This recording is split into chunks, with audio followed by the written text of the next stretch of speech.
हम बात करेंगे ज्योमेट्री के बारे में। सही, आपका चैप्टर है क्वांटिटेटिव रीजनिंग है ज्योमेट्री।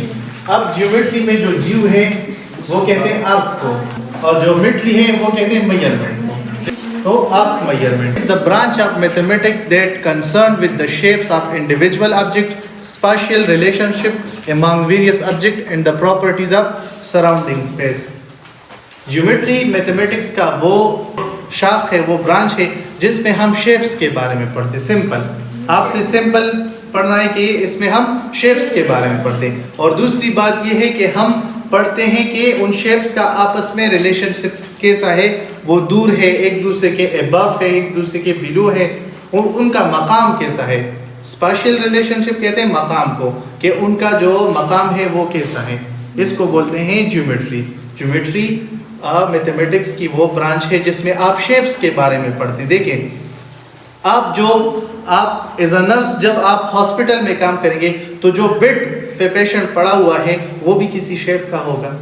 आपका जो आईवी कैनोला है वो भी किसी शेप का होगा। आप जो सिरंज यूज कर रहे हैं वो भी किसी शेप का होगा। आप जो इंजेक्शन यूज कर रहे हैं वो भी किसी शेप का होगा। तो जब आपको शेप्स के बारे में नहीं पता, आपको उसकी पोजीशन देखें। ज्योमेट्री में आपने फाउलर पोजीशन के बारे में सुना है, फाउलर पोजीशन। तो जब आपको पोजीशंस का नहीं पता कि किस एंगल पे कौन सी पोजीशन है, आपको ये नहीं पता। देखिए, आप आईवी कैनोला लगाते हैं ना, आपने सुना होगा पेरेंटल मेडिकेशन। पेरेंटल मेडिकेशन में आपने सुना है कि ये जो हमारे पास इंट्रामस्कुलर है, सबक्यूटेनियस है, इंट्रावीनस है, ये डिफरेंट एंगल पे हम लगाते हैं। जब आपको एंगल्स का नहीं पता, मींस उसमें भी क्या इन्वॉल्व हो गया, ज्योमेट्री। अगर आपको कोई कहेगा कि जो इंट्रा मस्कुलर है उसको हम 90 एंगल पे लगाते हैं, तो आपको एंगल का नहीं पता, सही ना। तो geometry is very important. Geometry is very important. Geometry is the mathematical study of shapes, their properties and the space they occupy. अब देखें, आप ये जो आपके साथ शेप्स हैं, ये है ट्राइंगल, ये क्या है, ये है स्क्वायर, और ये क्या है, ये है रेक्टेंगल। तो ये इन शेप्स की क्या क्या प्रॉपर्टी है। इन शेप्स की साइड किसे कहते हैं, फेस किसे कहते हैं, 2 डायमेंशन किसे कहते हैं, 3 डायमेंशन किसे कहते हैं, 1 डायमेंशन किसे कहते हैं। तो ये बहुत ज्यादा इंपॉर्टेंट है जब आप ज्योमेट्री पढ़ेंगे। ज्योमेट्री में इन शेप्स की प्रॉपर्टी, आप जब भी कोई चीज बनाते हैं तो आप लकीर ड्रा कर दें। क्या लकीर, जिसे आप कहते हैं लाइन। तो लाइन किसे कहते हैं, लाइन सेगमेंट किसे कहते हैं, ये सब ज्योमेट्री में आता है। बेसिक्स ऑफ ज्योमेट्री, मतलब जो आप ज्योमेट्री पढ़ेंगे उसमें कुछ आप बेसिक टर्म पढ़ेंगे। सबसे पहले पॉइंट। तो पॉइंट किसी भी जगह पे एक लोकेशन जिसका कोई भी डायमेंशन ना हो, मतलब इसका कोई भी डायमेंशन ना हो, एग्जैक्ट लोकेशन किसी भी जगह पे। अगर आप एग्जैक्ट लोकेशन देखें, ये एक डॉट है, तो ये हमारे साथ क्या है, एक पॉइंट है, एक एग्जैक्ट लोकेशन। ये एक मैप है, एक मैप पे आप जो है ना एक एग्जैक्ट लोकेशन बताते हैं जिसका कोई भी डायमेंशन नहीं है, जिसका कोई भी डायमेंशन ना हो, तो उसको हम बोलते हैं पॉइंट।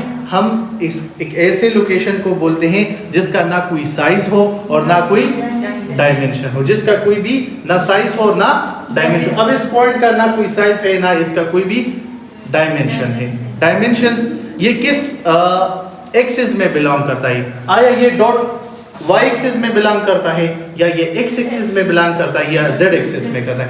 देखें, हमारे साथ स्पेस में 3 डायमेंशन है। देखें, 3 डायमेंशन है।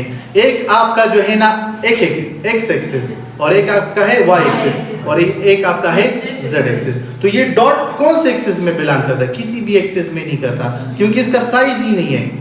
तो पॉइंट किसी भी जगह पे, अगर आप एग्जैक्ट लोकेशन हो, सही ना, मैप में आप कहते हैं कि कोई भी एग्जैक्ट लोकेशन पे आपने पॉइंट मार्कर रख दिया, तो आपने एक पॉइंट ड्रा कर दिया।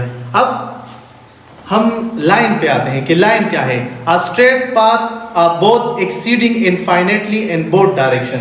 अब मैं यहाँ पे आपको एक लाइन ड्रा करता हूँ। अब ये एक लाइन है, ये इसके 2 डायरेक्शन है, ये वाला डायरेक्शन और ये वाला डायरेक्शन। कोई भी हमारे साथ एक स्ट्रेट पाथ जो एक्सीड कर रहा है, जो आगे जा रहा है इनफाइनेटली और दोनों डायरेक्शन में जा रहा है, इस डायरेक्शन में भी और इस डायरेक्शन में, तो उसको हम क्या बोलते हैं? उसको हम बोलते हैं लाइन। लाइन किसे कहते हैं? कोई भी स्ट्रेट पाथ जो दोनों डायरेक्शन, जिसका डायरेक्शन जो है ना बोथ साइड पे हो, इस साइड पे भी इसका डायरेक्शन है और इस साइड पे भी इसका डायरेक्शन है, तो उसको हम बोलते हैं लाइन। क्या बोलते हैं? लाइन। अब इसी लाइन से मैं जो है ना एक जगह, एक पॉइंट है ए और इस लास्ट पॉइंट को बोलते हैं बी। कोई भी मैं पॉइंट उठा देता हूं, कोई भी, या ये एक लाइन है मेरे साथ और उसमें मैं दो पॉइंट जो है ना वो स्पेसिफाई करते हैं, पॉइंट 1 और पॉइंट बी। ये मैंने लाइन से एक सेगमेंट उठा दिया है, ये देखिए ये एक लाइन है और उससे मैंने एक सेगमेंट उठा दिया है, तो उसको बोलते हैं लाइन सेगमेंट। उसको क्या बोलते हैं? Line segment.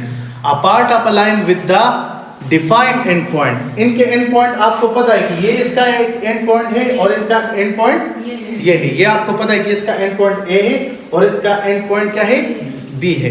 तो उसको हम क्या बोलते हैं? Line segment. लाइन की डिफिनेशन आप इस तरह भी कर सकते हैं कि जब ज्यादा पॉइंट आपस में कंबाइन होते हैं तो वो क्या बनाते हैं?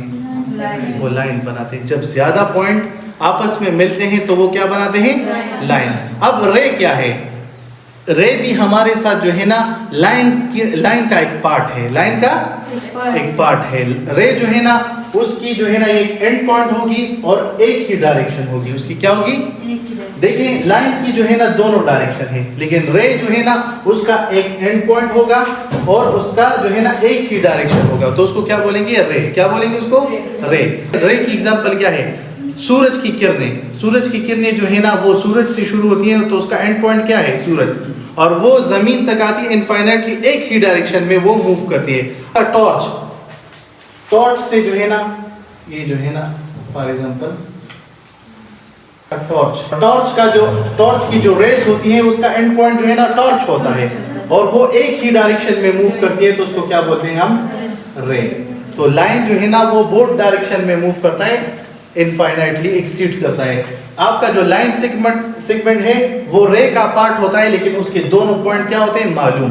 आपको पता है ये ए पॉइंट है और ये बी पॉइंट है, लेकिन रे का एक पॉइंट मालूम होता है एंड पॉइंट, और दूसरा एक्सीड करता है आगे की तरफ। अब हमारे साथ है प्लेन। प्लेन क्या होता है? अब देखिए जो लाइन है वो 1 डायमेंशन है। लाइन हमारे साथ क्या है? 1 डायमेंशन, मतलब उसका जो डायमेंशन है वो एक डायमेंशन में होगा। लाइन या तो एक्स एक्सिस में होगी या तो वाई एक्सिस में होगी। देखें लाइन तो या हॉरिजॉन्टल होगी या परपेंडिकुलर होगी या बोर्ड से जो है ना 3D स्पेस में अगर आप देख लें तो वो जेड एक्सिस में होगी। कोई भी एक्सिस 3 है, ये एक्स एक्सिस है, ये वाई एक्सिस है और ये जेड एक्सिस है। तो 3 एक्सिस है हमारे साथ। तो जो आपका लाइन है वो या तो इस डायरेक्शन में होगा या इस डायरेक्शन में होगा या इस डायरेक्शन में। लेकिन अगर कोई भी चीज 2 डायरेक्शन में हो, प्लेट हो, सही ना, फॉर एग्जांपल आपका स्क्वायर कर लें या आप रेक्टेंगल को कर लें, ये कितने डायरेक्शन में? ये 2 डायरेक्शन में। ये कितने? 2 डायरेक्शन में है। और या आप सर्कल को देख लें, सर्कल ये कितने डायरेक्शन में है? 2 डायरेक्शन में। देखें ये एक इस एक्सिस में है और ये एक इस एक्सिस में है, वाई एक्सिस और एक्स एक्सिस। तो ये कितने डायमेंशन में है? 2 डायमेंशन। तो इसको बोलते हैं प्लेन। उसको क्या बोलेंगे? प्लेन। तो अब प्लेन की डिफिनेशन इस तरह है कि a flat 2-dimensional surface that extend infinitely in all direction। Plane उसे कहते हैं जो 2 डायमेंशन में हो। किस में हो? 2 डायमेंशन। और वो आगे हर डायरेक्शन में जो है ना वो आगे बढ़ रहा हो, तो उसको हम बोलेंगे प्लेन। उसको क्या बोलेंगे? प्लेन। अब हमारे साथ जो है ना लाइंस की किस्म है, लाइंस की किस्म है। अगर 2 लाइंस है, ये एक लाइन है और ये दूसरी लाइन है, दोनों जो है ना आपस में अगर 0 डिग्री बनाते हैं, कितनी डिग्री बनाते हैं? 0 डिग्री। तो हम उसको क्या बोलेंगे? Parallel line. जो पैरेलल लाइंस होती हैं वो एक ही डायरेक्शन में मूव करेंगी, वो एक ही डायरेक्शन में। तो वो 2 लाइन जो एक ही डायरेक्शन में मूव कर रही हो और उनके बीच में जो एंगल हो, वो 2 लाइनें उनके बीच का एंगल 0 डिग्री हो, तो हम उनको बोलेंगे क्या? Parallel line. उनको क्या बोलेंगे? अब हमारे साथ है anti parallel line. Anti parallel line उसे कहते हैं, देखिए ये लाइन ए है और ये लाइन बी है और इनके बीच में अगर एंगल आ रहा है 180 का, किसका? 180 का। एक लाइन इस तरफ जा रही है तो एक लाइन इस तरफ जा रही है, सही है ना। तो ये दोनों जब दो लाइंस अपोजिट जा रही हो, अपोजिट डायरेक्शन में, तो उसको बोलेंगे इंटीपैरल लाइन। क्या बोलेंगे उनको? अब परपेंडिकुलर लाइन कौन से होते हैं? परपेंडिकुलर वो दो लाइन होते हैं जो आपस में 90 डिग्री का एंगल बनाते हैं। किसका? 90 डिग्री का एंगल बनाते हैं। उन लाइंस को हम बोलते हैं परपेंडिकुलर लाइंस। क्या बोलते हैं उनको? तो दो लाइन जिनके बीच में जो एंगल है वो 90 डिग्री का हो तो उसको हम बोलेंगे परपेंडिकुलर लाइन एंगल। जब भी दो रेस या दो लाइंस आपस में किसी भी कॉमन पॉइंट पे मिलते हैं तो उनको बोलते हैं एंगल। ये रे 1 है या लाइन 1 है और ये रे बी है, ए बी, सही ना। अब ये दोनों इस पॉइंट पे कॉमन पॉइंट पे मिल रहे हैं तो इसको बोलेंगे वर्टेक्स। और यहाँ पे जो चीज बन रही है उसको बोलेंगे हम एंगल। ये लाइन आ रही है और ये दूसरी लाइन है। ये जिस पॉइंट पे एक दूसरे को काट रही है उस पॉइंट को हम बोलते हैं, उस चीज को हम बोलते हैं एंगल, और इस पॉइंट को हम बोलते हैं वर्टेक्स। अब एंगल की भी किस्म है, एंगल की भी किस्म है कि दो रेज आपस में जिस पॉइंट पे मिल रहे हैं वो कौन सा एंगल बना रहे हैं। और एंगल को मेजर करने के लिए हम प्रोटेक्टर यूज करते हैं। एंगल की टाइप में से फर्स्ट एंगल जिसे हम कहते हैं एक्यूट एंगल।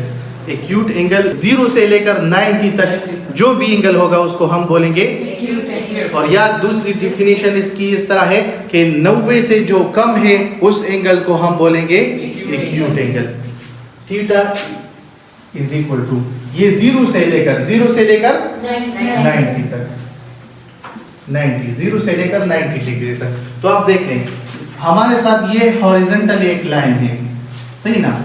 और ये एक लाइन ये है, एक दूसरी, तीसरी, चौथी, पांचवी और छठी। ये सारी लाइन जो है ना ये एक्यूट है। ये क्या है? सिर्फ इसमें एक लाइन ये परपेंडिकुलर है। इसके अलावा ये जितनी भी लाइन है हमारे साथ ये सारे क्या है? एक्यूट। ये जो लाइन है ये है 0 डिग्री। ये क्या है? 0 डिग्री। और ये वाली लाइन है 90 डिग्री। ये क्या है? 90 डिग्री। तो 0 से लेकर 90 डिग्री तक इसके बीच में जितने भी एंगल्स आते हैं तो उसको हम बोलते हैं एक्यूट एंगल। किसी भी चीज का पूरा सर्कल लेते हैं ना तो वो 360 होता है। अगर आप बीच में से इसको काट दे तो ये 180 और ये 180। और अगर 180 को फिर से काट दे तो बीच में अगर आप लाइन ड्रा कर दे तो यहाँ से लेकर यहाँ तक 90, यहाँ से लेकर यहाँ तक 90। अगर किसी भी सर्कल को आप 360 बराबर हिस्सों में काट दे तो उसका जो एक हिस्सा है वो 1 डिग्री कहलाता है। और जहां से आप बीच में से काटते हैं तो ये 0 डिग्री होगा, ये 90 होगा, ये 180 होगा, सही ना। और ये होगा 360। जब दो रेस के बीच में एंगल 90 का हो, एग्जैक्ट 90 का हो, किसका हो? 90 का हो, तब हम उसको बोलेंगे राइट एंगल। क्या बोलेंगे? देखें, एक को बोलते हैं एक्यूट एंगल। एक्यूट एंगल 0 से लेकर 90 तक। अब एग्जैक्ट 90 हो तो हम उसको बोलेंगे राइट एंगल। अब दूसरा जो है ना हमारे साथ है ऑब्ट्यूज एंगल। ऑब्ट्यूज एंगल उसे कहते हैं जो 90 से लेकर 180 तक हो, 90 से बड़ा हो और 180 से कम हो। ये आपके साथ एक लाइन है एक, और ये आपके साथ परपेंडिकुलर लाइन है। तो इसके और ये आपके साथ 180 का लाइन है, 180। तो देखें ये 90 डिग्री का है, ये पूरा 180 डिग्री का है। तो इसके बीच में जितने भी लाइंस आएंगे ये पूरा यहाँ से लेकर यहाँ तक, यहाँ से लेकर यहाँ तक, और यहाँ से लेकर यहाँ तक, यहाँ से लेकर यहाँ तक, ये जो पूरे लाइंस आपको दिख रही है, जो पूरे एंगल हैं, ये सारे हमारे साथ कौन से एंगल है? ऑब्ट्यूज एंगल है, क्योंकि ये 90 से ज्यादा है और 180 से क्या है? कम। अब हमारे साथ है स्ट्रेट एंगल। क्या? Straight angle. स्ट्रेट एंगल वो उसे कहते हैं जो 180 का हो, मतलब ये एक लाइन है और ये दूसरा लाइन है, और इसके बीच में, इन दोनों के बीच में जो एंगल है वो किसका है? 180 का। तो इसको हम बोलेंगे स्ट्रेट एंगल। उनको अब हम एक और एंगल की बात करेंगे जिसे बोलते हैं रिफ्लेक्स एंगल। अगर 180 से ज्यादा है, देखें अगर 180 से ज्यादा है तो उसको बोलेंगे हम रिफ्लेक्स एंगल। कंप्लीमेंट्री जब दो एंगल को कंबाइन करें और उनका सम 90 आए, क्या है? 90 डिग्री आए, तो हम उनको बोलेंगे कंप्लीमेंट्री। जिस तरह 20 प्लस 70, 20 डिग्री और 70 डिग्री को सम करें तो क्या आए? 90 डिग्री। तो इस तरह के दो एंगल जिनका सम 90 आए तो उसको बोलेंगे कंप्लीमेंट्री एंगल।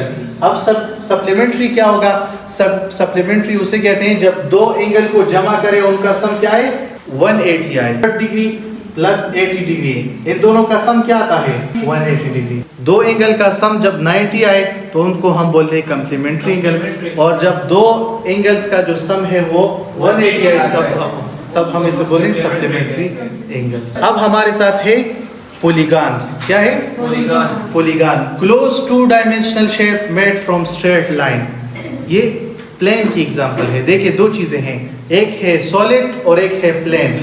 जब भी कोई चीज 2 डायमेंशन में हो तो उसको बोलेंगे प्लेन। क्या बोलेंगे? लेकिन जब कोई भी चीज 3 डायमेंशन में हो तो उसको बोलेंगे सॉलिड। क्या फुटबॉल है, इसको आप बोर्ड पे ड्रा कर सकते हैं। फुटबॉल को हम ड्रा नहीं कर सकते क्योंकि वो 3D शेप का होता है। उसका एक एक्सिस ये होता है, दूसरा और तीसरा, उसके 3 एक्सिस होते हैं, y एक्सिस, x एक्सिस और z एक्सिस। इसलिए उसको बोर्ड पे ड्रा नहीं किया जा सकता। जिस चीज को बोर्ड पे ड्रा नहीं किया जा सकता उसको हम बोलते हैं सॉलिड। तो पॉलीगॉन हम कहते हैं close 2 dimensional shape made from straight line segments. Example है triangle. Polygon with 4 side. Quadrilateral मतलब आप पॉलीगॉन विद 4 साइड। तो इसमें आता है रेक्टेंगल, और इसमें आता है स्क्वायर, इसमें आता है रोम्बस जिसके 4 साइड हो। तो ये ट्रायंगल है, ये क्वाड्रिलेटरल है, सही ना? क्वाड्रिलेटरल मतलब जिसके 4 साइड। क्यूब होता है a 3D solid made of 6 equal faces. इसके 6 फेसेस होते हैं। किसके? 6 फेसेस होते हैं, तो इसलिए इसको बोले cube. Cone a 3D shape with a flat circular base and a point fx। अब इस चीज को क्या बोलते हैं? कोन। ये सारे जितने भी शक्ल है सिलेंडर। अब सिलेंडर दो, ये जब अंदर से खोखला हो तो इसको बोलते हैं cylinder. A 3D shape with 2 parallel circular bases connected by a curved surface। ये दोनों जो है ना कर्व सरफेस से कनेक्ट होते हैं तो इसको बोलते हैं सिलेंडर। ये सिलेंडर होता है वो भी इस टाइप का होता है, इसलिए उसको बोलते हैं सिलेंडर। शेप्स, जो ट्रायंगल शेप है वो 3 साइड, उसके साइड कितने होते हैं? और उसका जो सम है वो 180 का। जिसके 5 साइड हो उस शेप को क्या बोलेंगे? जिस शेप के 3 साइड होते हैं उसको हम ट्रायंगल बोलते हैं। जिस शेप के 4 साइड होते हैं हम उसको क्वाड्रिलेटरल बोलते हैं। लेकिन जिसके 5 हो उसे क्या बोलते हैं? पेंटागन। और जिसके 6 होंगे उसको हेक्सागन। ट्रायंगल। अब ट्रायंगल में साइड होते हैं 3। कितने साइड होते हैं? 3। और सम ऑफ एंगल क्या होता है? 180। क्या होता है? अब मालूम किस तरह करेंगे? मालूम करने का फार्मूला ये है, sum of angle is equal to n-2 multiply 180। ये फार्मूला है। और n आपको साइड शो करता है। n आपको क्या शो करता है? साइड के कितने साइड हैं। अब क्या आप मालूम कर सकते हैं कि जिस शेप के 8 साइड हो या 7 साइड हो तो सबका एंगल क्या आएगा? सबका एंगल क्या आएगा? मतलब सम ऑफ ऑल एंगल क्या आएगा? देखें मैंने यहाँ पे आपको बता दिया जो ट्रायंगल है उसका सम ऑफ एंगल क्या आता है। मतलब तीनों, ये 3 साइड है ना, तो कितने एंगल बनाता है? 1 एंगल, 2 और 3, A B C, सही ना? सब 3 एंगल बनाता है। तो ये हमारे साथ जो है ना 60 60 60 180, इनका सम 180 आता है। अगर मैं आपको एक MCQ दूं कि एक शेप है और उसके 5 साइड है, यहाँ पे आपने 5 पुट करना है, -2 करना है और उसको मल्टीप्लाई करना है 180 से। 5 - 2 से क्या आता है? 3 मल्टीप्लाई 180 से क्या आता है? 5 4। तो ये फार्मूला आप समझ गए। तो आप जिस इसमें साइड पुट करने हैं आपने कि sum of angle is equal to n-2 multiply by 180। किसी भी चीज का जो है ना ये आपको एंगल बता देगा, किसी भी शेप का। यहाँ पे जो स्क्वायर है तो वो कितने साइड का होता है? वो 4। तो यहाँ पे आपने 4 पुट करना है, 4 - 2 इज इक्वल टू 2, और 180 को मल्टीप्लाई करना है 2 से। तो जो सम ऑफ एंगल आएगा वो क्या आएगा? 360। तो 90 90 90 90, सम क्या है?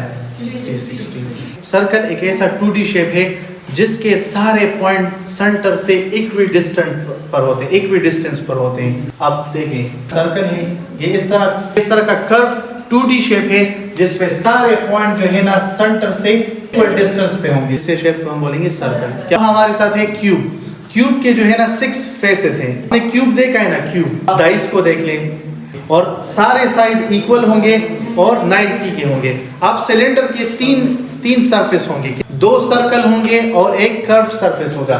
ये एक सर्कल, ये दूसरा सर्कल और ये हमारे साथ जो है ना कर्व सरफेस होगा। स्फीयर जो होगा उसमें एजेस नहीं होंगे, वो परफेक्टली राउंड होगा लेकिन 3D शेप का होगा। गाड़ी का पहिया वो सर्कल शेप का होता है, लेकिन जो फुटबॉल है वो किस शेप का होता है? स्फीयर।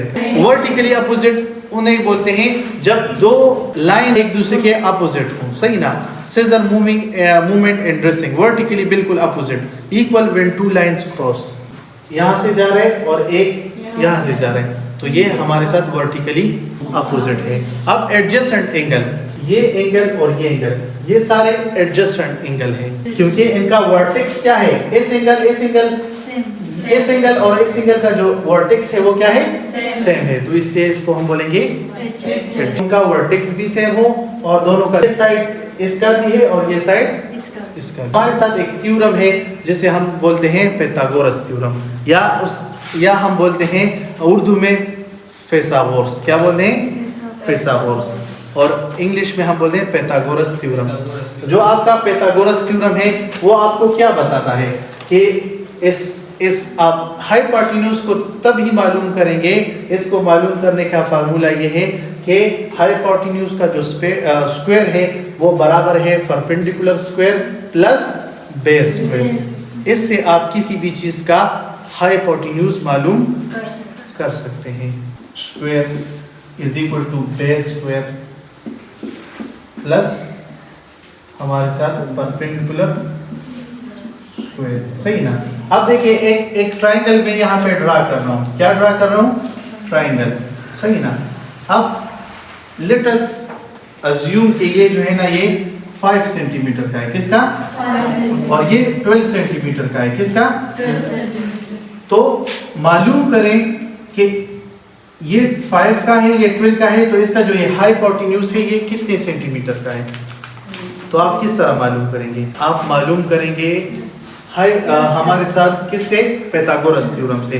तो आपने इस चीज को मालूम करना है, इस चीज को मालूम करना है, तो आपने यहाँ से स्क्वायर हटाना होगा। स्क्वायर क्या करना होगा? जब आप स्क्वायर को हटाते हैं तो आपने यहाँ पे अंडर रूट डाल लें और इस दोनों साइड पे आपने अंडर रूट लगाना है। दोनों साइड पे आपने क्या करना है? अंडर रूट लगाना है। तो यहाँ पे भी आप अंडर रूट लगा दें। अब इस स्क्वायर, आपका जो ये स्क्वायर है ये अंडर रूट के साथ क्या हो जाएगा? कैंसिल हो जाएगा। तो hypotenuse is equal to base plus perpendicular, इसका आपने अंडर रूट लेना है और ये आपका स्क्वायर। अब बेस कितना है? बेस कितना है? 5। तो 5 का स्क्वायर लें प्लस, और आपके साथ जो आपका परपेंडिकुलर है वो कितना है? 12। क्या है? 12। अब 5 का स्क्वायर क्या आता है? जो 5 का स्क्वायर है वो आएगा 25, और जो 12 का स्क्वायर है ये क्या आएगा? 144। तो दोनों को प्लस करें, क्या आता है? 5 4 9 4 और 2 6 और 1 169 आता है। तो यहाँ पे आपने 169 का क्या लेना है? Under root. तो 169 का अंडर रूट आ रहा है 13। तो 13, तो ये जो आपके साथ हाइपोटेन्यूज है ये कितने की है? 13 सेंटीमीटर की। अब हमारे साथ है एक्सपोनेंट। एक्सपोनेंट किसे कहते हैं? 2x square. इसमें एक्सपोनेंट कौन सा है? ये 2 आपका एक्सपोनेंट है। एक्सपोनेंट किसे कहते हैं? एक्सपोनेंट जो रिपीटेडली मल्टीप्लाई हो। x मल्टीप्लाई x को मैंने सिंपल लिख लिया है x स्क्वायर। देखें मेरे साथ एक वैल्यू है 2 मल्टीप्लाई 2 मल्टीप्लाई 2 मल्टीप्लाई 2।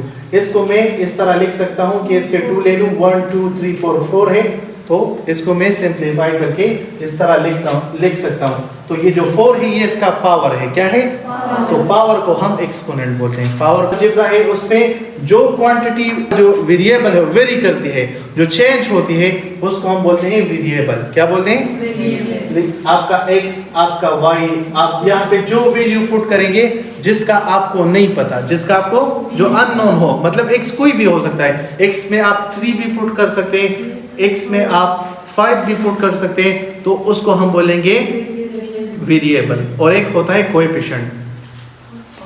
x के साथ जो है ना यहाँ पे जो भी नंबर हो, लेटर के साथ यहाँ पे जो भी नंबर हो, तो उसको हम बोलेंगे कोएफिशिएंट। तो 2 हमारे साथ क्या है? कोएफिशिएंट। और x हमारे साथ क्या है?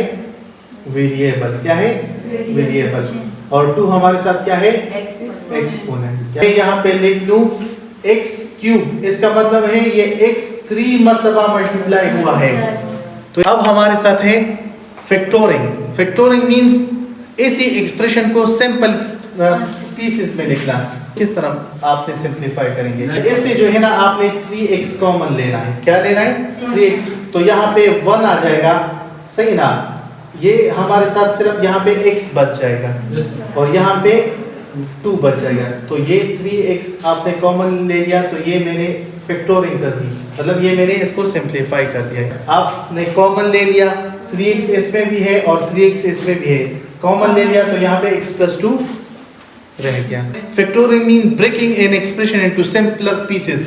आप इसको सिंपल पीसेस में क्या करें, डिवाइड करें। कितनी होगी, तो हमारे साथ जो कितनी होगी उनको हम एक्सप्रेशन से मालूम करते हैं। एक्स अननोन क्वांटिटी, किसी भी चीज की अननोन क्वांटिटी को अगर आप मालूम करना चाहेंगे तो वो आप अलजेब्रा से करेंगे। अब हमारे पास 2 तरह की इक्वेशन है, एक है लीनियर इक्वेशन और एक है क्वाड्रेटिक इक्वेशन। लीनियर इक्वेशन किसे कहते हैं, जिसमें सबसे मैक्सिमम पावर 1 यूज हुआ हो, उसको हम बोलेंगे लीनियर इक्वेशन। क्या 2x + 7 3x + 5 4x + 10, ये सारे जितने भी मैंने एक्सप्रेशन लिखे ये सारे लीनियर इक्वेशन है। क्यों, क्योंकि इसमें जो मैक्सिमम पावर है ये क्या है 1 है। अब हमारे साथ है क्वाड्रेटिक इक्वेशन। क्वाड्रेटिक इक्वेशन उसे कहते हैं जिसमें सबसे मैक्सिमम पावर 2 का हो। किसका हो, 2x² + 4x + 2 = 0। अब ये जो आपको इक्वेशन दिख रहा है ये किसका है, ये हमारे साथ ये वाला इक्वेशन जो आपको दिख रहा है इसमें मैक्सिमम पावर कौन सा है 2 है, तो इसलिए इसको हम बोलेंगे क्वाड्रेटिक इक्वेशन। लीनियर इक्वेशन वो वाला इक्वेशन जिसमें मैक्सिमम पावर 1 हो। यहाँ पे 1 है, अंडरस्टूड है, लेकिन मैंने लिखा नहीं, तो सब में 1 है। तो यहाँ पे जो मैक्सिमम पावर आपको दिख रही है वो कौन सा है 2।